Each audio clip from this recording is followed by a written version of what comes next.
हमारी बेटी घर छोड़कर चली गई। अब हम क्या करेंगे अब्बास? क्या यूं ही खामोश बैठे रहेंगे? नवीन मेरी जाना, मुझसे बात करेंगे जब वो पुरसुकून होकर ठंडे दिमाग से सोचने लगेगी, ठीक है?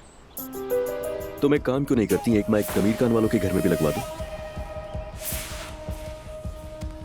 हर एक चीज जानने का बहुत ज्यादा शौक है ना तुमको।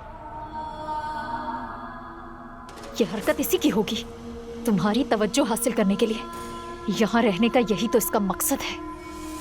जुबान संभाल कर बात करो। झूठ है क्या ये?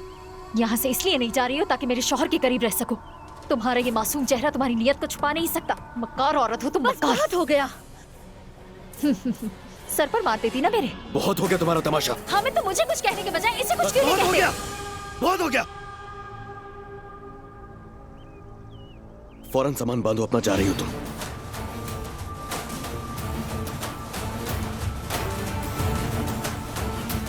अदनान दमी, आप किसी जोरों जबरदस्ती के दानिया अकबाश को अपनी बीवी कबूल करते हैं?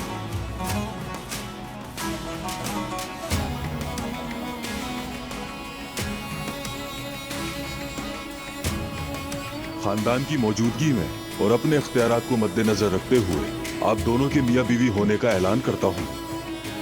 ज़मरुद, यार ज़मरुद रुक जाओ, ये क्या कर रही हो तुम?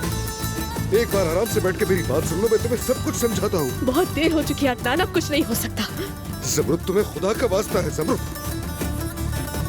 मैंने तुम्हें कभी नहीं छोड़ा और ना ही कभी छोड़ूंगा। मैं तुमसे दूर नहीं हो सकता। खुदा की कसम, मेरे पास और कोई रास्ता नहीं था। मेरी बात को समझो ज़मरुद। मैंने जो तुमने यहाँ कहाँ से हासिल किया?